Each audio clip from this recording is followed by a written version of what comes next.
Hi friends! ఈ వీడియోలో అయితే నేను హెల్తీ బ్రేక్‌ఫాస్ట్ అండ్ లంచ్ రెసిపీని అయితే మీతో షేర్ చేస్తున్నాను. మా పిల్లలిద్దరికీ చపాతీ అంటే చాలా ఇష్టం. మా పెద్దోడికైతే ఎగ్ బుర్జీ అంటే ఇష్టం చపాతీ కాంబినేషన్‌తో. ఇంకా పన్నీర్ కర్రీ కూడా ఇష్టమనమాట.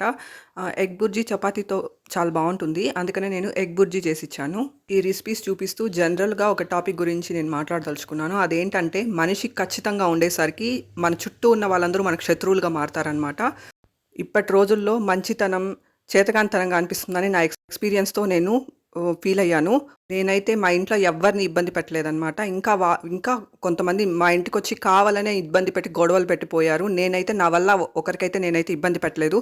మా పిల్లాడికి డెంగ్యూ జ్వరమొచ్చి హాస్పిటల్‌లో పెడితే ఒక్కరు కూడా రాలేదనమాట. హాస్పిటల్‌లో ఈవెన్ డ్రెసెస్ తెచ్చిచ్చే వాళ్ళు కూడా లేకోకుండా 3 రోజులు స్నానం చేయకోకుండా నేను హాస్పిటల్‌లో ఉన్నాను.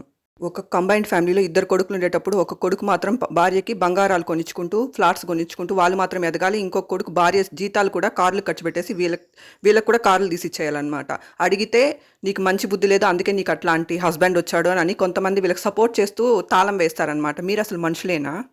మీరు ఎదగాలి, వీళ్ళు ఎదగాలి. మధ్యలో నేను నాశనం అయిపోవాలా? వీళ్ళందరూ 60 సవరాలు, 70 సవరాలు బంగారాలు కొనిచ్చుతారనమాట పెళ్ళాలకి. నేను మాత్రం ఏమీ అడగకూడదు. అడిగితే నీకు మంచి బుద్ధి లేదు. అందుకే నీకు అట్లాంటి మొగుడు దొరికాడని వీళ్ళ సర్టిఫికేట్స్ అనమాట. మీలాంటి చెత్త జనాల సర్టిఫికేట్స్ నాకేం అవసరం లేదు. నేనేంటో నాకు తెలుసు.